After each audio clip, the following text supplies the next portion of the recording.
अच्छा व्यूअर्स, तो अभी अभी न्यूज आई है गौतम गंभीर की प्रेस कॉन्फ्रेंस, और इस प्रेस कॉन्फ्रेंस से हमें काफी सारे डिफरेंट पॉइंट्स मिले गौतम गंभीर के बारे में और क्या उसके आगे प्लान्स हैं अगले 4-5 सालों के लिए कि गौतम गंभीर किस तरह से इस इंडिया टीम को लीड करने वाला है। और हमने कुछ बहुत बड़े बड़े चेंजेस देखे हैं कैप्टनसी को लेके, जिसको लेके पूरा का पूरा हिंदुस्तान काफी हैरान है। खैर, काफी सेंस भी बनती है उन डिसीजन की, गौतम गंभीर ने जिस तरह से उनके बारे में बात की। स्टार्ट करते हैं सबसे इंपॉर्टेंट न्यूज जो हमें मिली है अभी तक की। सबसे इंपॉर्टेंट न्यूज वो ये कि Surya Kumar of all people is going to be the T20 captain above all the other players for this Indian team now. Let's have a thought about this. Starting off with Fazan. हाँ, I think ये काफ़ी surprising था क्योंकि vice captain जो था world cup के लिए हार्दिक पांड्या था। तो हम सब ने ये एक्सपेक्ट किया था कि अब पांड्या नेक्स्ट कैप्टन बनेगा and he deserves a chance. I think उसने आईपीएल में अच्छा किया गुजरात के साथ। बट हमने ये देखा कि गंभीर ने ये बोला कि सूर्या जो है सिर्फ T20 खेलेगा। So that was one of the reasons for making him the captain of T20s। And Pandya का थोड़ा सा वो है कि he will play ODIs as well. तो इसलिए उसकी थोड़ी रोटेशन होगी। तो that's why they didn't make him the captain. Exactly.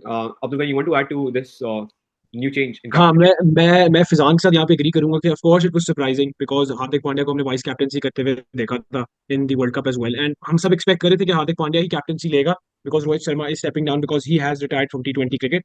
But Surya Kumar Yadav overall, if I remember correctly, he has captain India before. He led about 8 games in the Australian series, and then he did a fabulous job in the South African series as well, where he captained his team. तो Surya Kumar Yadav again, क्योंकि India के पास depth इतनी है, इतने उनके पास characters हैं, तो सूर्य कुमार यादव की अपॉइंटमेंट एक सरप्राइज जरूर है, पर उनकी अपॉइंटमेंट पे कोई क्वेश्चन नहीं है because he is the man, he has the character as well. Exactly, very good point है। और यहाँ पे हम लोग आपके सामने स्टार्ट्स लेके आ रहे हैं कि किस तरह सूर्य कुमार ने अभी तक कैप्टनसी की है इंडियन टीम के लिए। Please have a look. और मैं भी यहाँ पे एग्री करूंगा इस बात को लेके कि सूर्य कुमार का जो मुझे सबसे ज्यादा अच्छा पॉइंट ये लगा कि he is the only player who is only going to play T20। तो अगर उस बंदे ने सिर्फ T20 खेलने हैं तो कहीं ना कहीं काफी सेंस बनता है कि वो फोकस कर सकता है अपनी T20 गेम पे और कैप्टनसी भी ले सकता है, क्योंकि कहीं ना कहीं उस पर प्रेशर नहीं है दूसरे फॉर्मेट्स का। उसने कहीं ना कहीं प्रूव भी किया कि he is not that good in the other formats of the game. It is not suited. T20 का वो by far he is the best. इसलिए मुझे भी कहीं ना कहीं लगता है कि बहुत सेंस बनती है, स्पेशली नोइंग के आगे किस तरह के यंगस्टर प्लेयर्स भी आ रहे हैं इंडियन टीम में। उन सारों को गाइड करने के लिए एक out and out T20 batsman of the modern day game बहुत अच्छे से डेवलप कर सकते हैं। और हम देख सकते हैं कि यशस्वी जायसवाल, शुभमन गिल, अभिषेक शर्मा किस तरह से डेवलप करते हैं under the captaincy of sky. Anyways, अगले पॉइंट पे आते हैं। अब हम लोगों ने हार्दिक पांड्या के बारे में बात की। हार्दिक पांड्या का अजय अगरकर ने कहा कि हार्दिक पांड्या का सबसे इंपॉर्टेंट रीजन कि वो कैप्टन नहीं था, उसका सबसे बड़ा पॉइंट ये है कि he has shown lots of fitness concerns.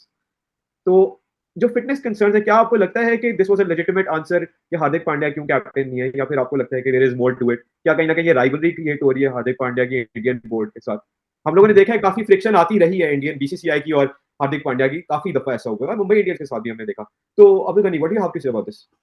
देखो, अगर फ्रिक्शन की बात करें तो हमने पहले ये थोड़ा सा देखा है, इस आइडिया हम सबको है कि हाँ, थोड़ा सा there is something between Pandya and the BCCI. But मेरे अंदाजे से जो मुझे लगता है कि डिसीजन हार्दिक पांड्या को कैप्टनसी का था, वो प्योरली उसकी अपॉइंटमेंट पे था कि वो अवेलेबिलिटी, क्या वो अवेलेबल होगा हर एक सीरीज के लिए नहीं. और जिस हम गंभीर को जानते हैं, गंभीर is a nonsense person, like he does not tolerate any sort of nonsense. And I think सो, क्योंकि उसके दिमाग में अभी एक लॉन्ग फॉर्म एक टेन्योर चल रहा है कि मैं एक लॉन्ग फॉर्म के लिए इंडिया को कोच करूंगा, and he is aiming for every single trophy right now. So that is why he needs a long format and a long term captain for T20 as well. And Surya Kumar Yadav can be that because again, Hardik Pandya जैसे आप जानते हैं, उसकी injury concerns इतनी ज्यादा है कि we never know कि अभी हार्दिक पांड्या है, कल को हार्दिक पांड्या नहीं हो सकता. एग्जैक्टली, वेरी गुड पॉइंट है। Faizan, what do you think? हाँ, बिल्कुल क्योंकि ओडीआईज में हमने देखा है कि पांड्या बॉलिंग भी बहुत करता है। Sometimes he ball 10 overs also. तो वो जब कंटिन्यूअसली बॉलिंग करेगा तो फिर वो थोड़ा सा फिटनेस का कंसर्न तो होता है। T20 में तो इतना नहीं है होता क्योंकि ओवर्स कम होते हैं। बट स्पेशली जब वो लॉन्गर फॉर्मेट जैसे ओडीआई खेलेगा, चैंपियंस ट्रॉफी भी आ रही है, so they need Hardik Pandya to be available, क्योंकि पिछले ओडीआई के वर्ल्ड कप में हमने देखा कि कितना बड़ा मिस था जब वो इंजर्ड हुआ था। Exactly. Hardik Pandya indeed one of the most important players for the Indian team, maybe perhaps even the most important अब की दुनिया में. But मैं यहाँ पे क्वेश्चन आप लोगों से भी और व्यूअर से भी यही होगा, क्या आपको कहीं ना कहीं लगता है कि इस स्टेटमेंट के बाद हार्दिक पांड्या पर्सनली खुद से काफी डिसअपॉइंटेड होगा बीसीसीआई को लेके, and he would be very very frustrated? आपको लगता है? और क्या आपको लगता है वो बैकलैश करेगा इसके साथ, इंडियन बीसीसीआई के साथ या फिर इंडियन टीम के साथ? क्योंकि ये मतलब एक काफी बड़ा शॉक भी है कहीं ना कहीं कि Pandya is not a captain of any of the formats. Abdul Ghani. हाँ, एग्जैक्टली हम जानते हैं हार्दिक पांड्या किस तरह के प्लेयर हैं और कितने वैल्यूबल हैं, और स्पेशली इस तरह आपने मेंशन किया, आज की मॉडर्न डे क्रिकेट में you need a player like Hardik Pandya. आपके मिडिल ऑर्डर में आपको ऐसा ऑलराउंडर चाहिए, डिस्ट्रक्टिव ऑलराउंडर जिसका एक कैरेक्टर है, जिसका अपना एक और है. तो हाँ, हार्दिक पांड्या से हम जानते हैं, मैंने कहा उसका अपना एक और है, इसका अपना एक कैरेक्टर है, और जिस तरह उसकी पर्सनैलिटी है, एक उसके दिमाग में थोड़ी सी एक बात होगी. बट अगेन, दिस इज इनका अपना ही, to he is to be blamed because उनकी अपनी फिटनेस कंसर्न है, इसके अंदर किसी और का कोई रोल नहीं है, कुछ नहीं है. अब अनफॉर्चुनेटली इस तरह होते हैं, हमने पहले भी बड़ी दफा देखा है, कुछ गिव अप कर पाते हैं, वो फुटबॉल हो, क्रिकेट हो, कौन सी मर्जी स्पोर्ट हो, क्योंकि उनकी इंजरी कंसर्न्स इतनी ज्यादा होती है। तो आई थिंक सो अभी हार्दिक पांड्या के लिए एक कैप्टनसी लेना, it should not be the main goal, he needs to be remain fit for the whole season, and 2026 के वर्ल्ड कप के लिए, स्पेशली T20 के लिए उसको अपने आप को अवेलेबल करना बहुत जरूरी है। Exactly exactly. और यहाँ पे मैं यही बात ऐड करूंगा कि पांड्या का जो भी है, सबसे इंपॉर्टेंट बात यह है कि पांड्या के बारे में गौतम गंभीर ने सबसे बड़ी स्टेटमेंट यही दी है कि हर कोई इंडिया के लिए खेल रहा है। यहाँ पे मैं सिर्फ इंडिया के बारे में सोचता हूँ, मैं किसी इंडिविजुअल प्लेयर के बारे में नहीं सोचता। ये एक कहीं ना कहीं थोड़ा सा मुझे लगता है मिस कम्युनिकेशन हो सकती है, क्योंकि आई एम श्योर पांड्या और गौतम गंभीर के यहाँ पे फ्रिक्शन क्रिएट होने के चांसेस हैं, because Pandya does look after himself as well. कहीं ना कहीं मैंने देखा है, he does not only play for the Indian team, he does also have that aura inside him that he wants to stand out a lot. Fazan, what do you think?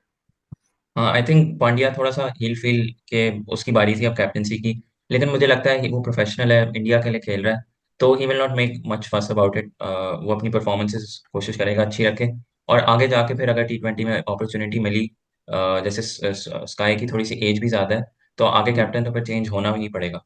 तो जब Exactly. Next world cup के बाद शायद अगर 2-3 साल के बाद change होगा कैप्टन, तो फिर पांड्या की बारी शायद फिर से आ जाए, बट आई डोंट थिंक इतना बड़ा मसला होगा, गंभीर होने नहीं Exactly. देगा बड़ा मसला। Anyways, let's see how this goes. Anyways, सबसे बड़ी एक और न्यूज मैं आपके सामने लेके आता हूँ, जो एकदम से एक और बहुत बड़ा शौक हमें मिला, और हम लोग और काफी सारे हिंदुस्तानी फैंस भी यही सोच रहे होंगे कि शुभमन गिल की कैप्टनसी को लेकर, स्पेशली इन जिम्बाब्वे सीरीज, काफी क्वेश्चंस उठे थे।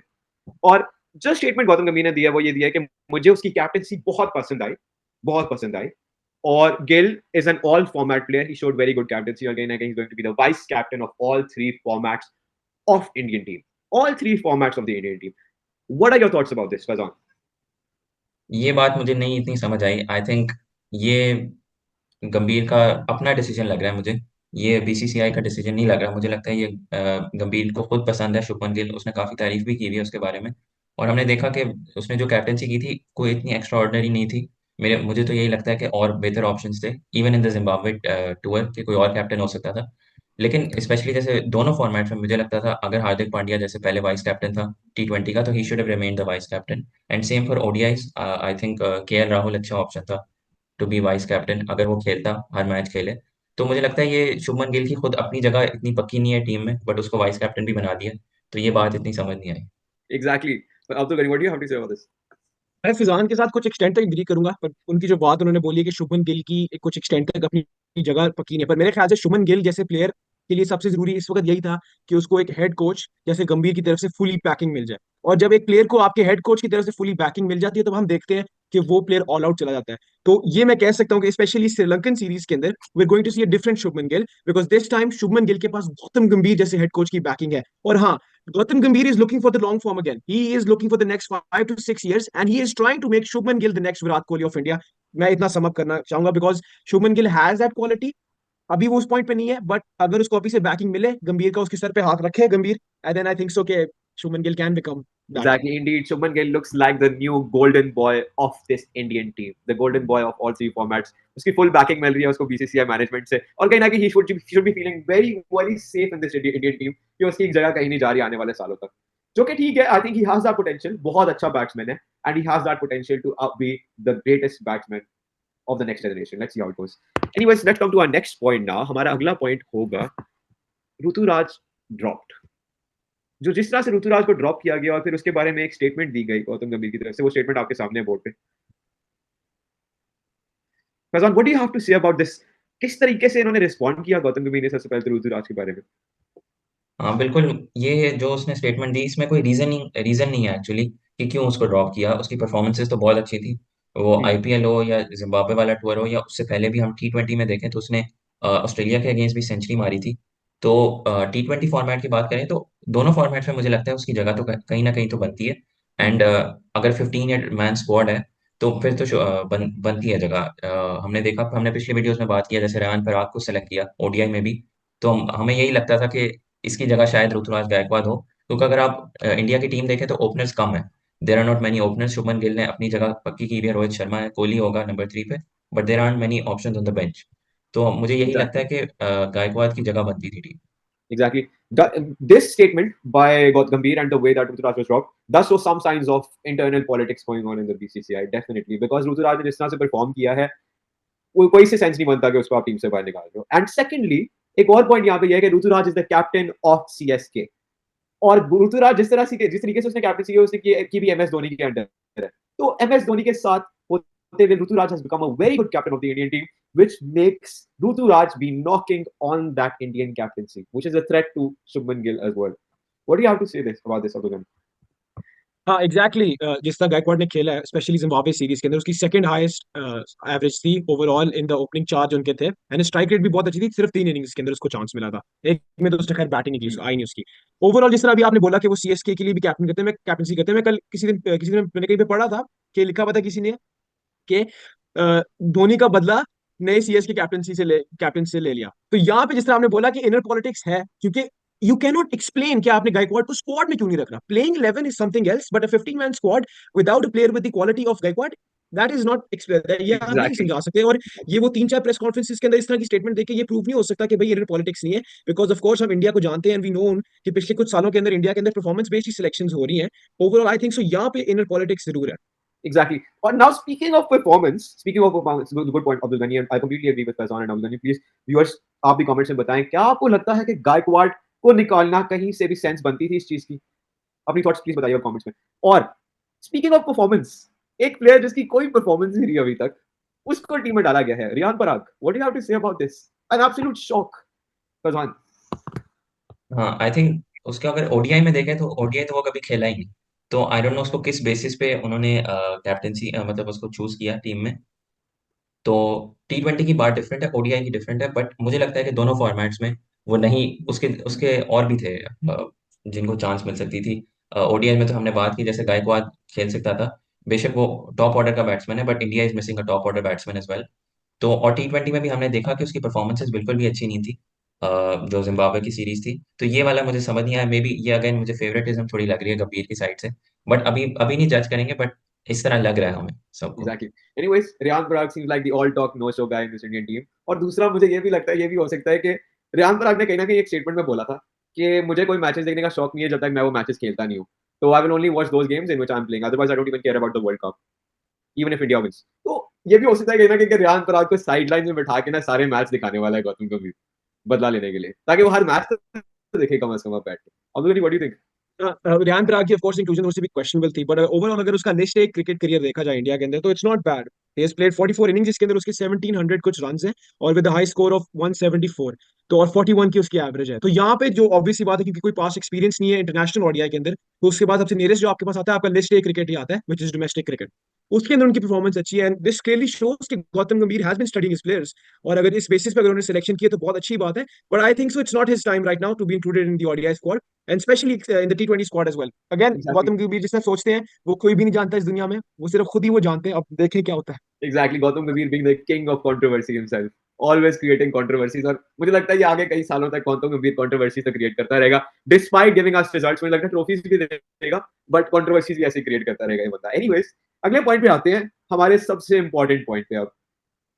Rohit and Kohli are dynamic duo, the greatest duo of all time we can say. Rohit and Kohli, Gautam गंभीर सेट के ये दोनों शायद 2027 का वर्ल्ड कप खेलेंगे।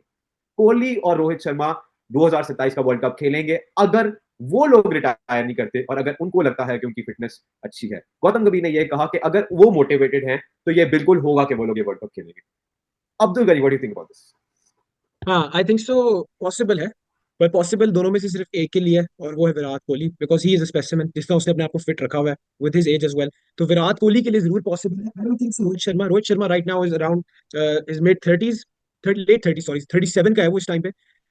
तो और उसकी fitness on the decline unfortunately.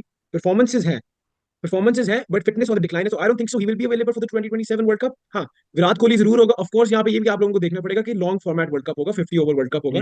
तो रोहित शर्मा उस वक्त जिस एज में होंगे और उसके बाद जिस तरह उनकी फिटनेस होगी, क्या वो 50 ओवर खेल पाएंगे? तो यहाँ पे ये इंटरेस्टिंग। क्वेश्चन है, और विराट कोहली के लिए भी यही क्वेश्चन होगा, क्योंकि आई डोंट थिंक सो विराट कोहली उसी तरह वो सिंगल और डबल्स ले पाएंगे 2027 वर्ल्ड कप के अंदर। Exactly. Now this is a choice for the Indian team how they want to proceed with it. Fazal, what do you think? हाँ, आई थिंक रोहित शर्मा की बात हो तो उसने बहुत दफा ये बोला है कि वो खेलना चाहता है ODI world cup. He is very motivated, वो खेलना चाहता है क्योंकि वो कभी वर्ल्ड कप नहीं जीता ओडीआई का। तो मुझे लगता है कि दोनों को अपॉर्चुनिटी मिलेगी, और गंभीर भी मुझे लगता है ही नोज के वो दोनों सबसे सुपरस्टार हैं टीम के, बैटिंग में स्पेशली। तो आई थिंक कोहली का तो हमें सबको ही पता है, वो उसका जो ओडीआई का जो रिकॉर्ड है, इट स्पीक्स फॉर इटसेल्फ, कितना वो अच्छा रिकॉर्ड है, तो वो तो खेलेगा ही। बस रोहित शर्मा का होगा, बट अगेन आई थिंक अगर चैंपियंस ट्रॉफी इंडिया जीत जाए और ओडीआई में इसी तरह खेलते रहे, तो मुझे लगता है कि टीम में तो वो होगा। कैप्टनसी का अलग बात होगी। Exactly exactly. और कहीं ना कहीं ये भी बात हमने देखी है कि कोहली और गौतम गंभीर का एक्चुअली रिलेशनशिप काफी अच्छा है। गौतम गंभीर ने ऑन एयर क्लियर भी किया है, वो ये बात जरूर मानता है कि he is not in a very very good relationship या ऐसे कि बहुत अच्छी है, बट वो कहता है कि पर्सनल है और ऐसे कोई इश्यूज नहीं है जो आप लोगों को लगता है। तो उसने सारा फ्रिक्शन क्लियर आउट कर दिया गौतम गंभीर ने, जैसे कि आप देख सकते हैं बोर्ड पे ये स्टेटमेंट गौतम गंभीर की तरफ से। और आपने देखा भी कि आईपीएल में वो लोग कैसे एक दूसरे से मिले थे with good spirits. Anyways, final हमारा पॉइंट अब ये आता है कि Mohammed Shami is not going to be available against Sri Lanka, but Mohammed Shami return करेगा बांग्लादेश के खिलाफ जब वो उसकी फिटनेस रिगेन हो जाएगी। Final thoughts Abdul Ghani, what do you have to say about safe Mohammed call है। शामी रिटर्न? सेफ कॉल है, बहुत अच्छी कॉल है। प्लेयर किसी फास्ट बॉलर को स्पेशली आप फिटनेस से पहले उसको बुला लो और उसे ओवर करवा दो, it can be prove damaging, क्योंकि फास्ट बॉलर्स की इस तरह की इंजरीज बहुत जल्दी वापस भी आ जाती है। We seen this in Pakistan cricket as well. तो एक safe call, good call from Gambhir, because Shami is an exceptional bowler and you can't afford to lose him right now. Exactly. Anyways, we can cut this video off. आप लोगों से अगली video में मिलते हैं। Please अपनी थॉट्स का इजाजत करिएगा नीचे और बताइएगा कि आपको कौन सा पॉइंट सबसे अच्छा लगा गौतम गंभीर की प्रेस कॉन्फ्रेंस को, और आपको कोई बात ऐसी लगी जो आपको लगता है कि बिल्कुल गलत है गौतम गंभीर की प्रेस कॉन्फ्रेंस के बारे में, प्लीज बताइएगा कमेंट सेक्शन में। और see you in the next one.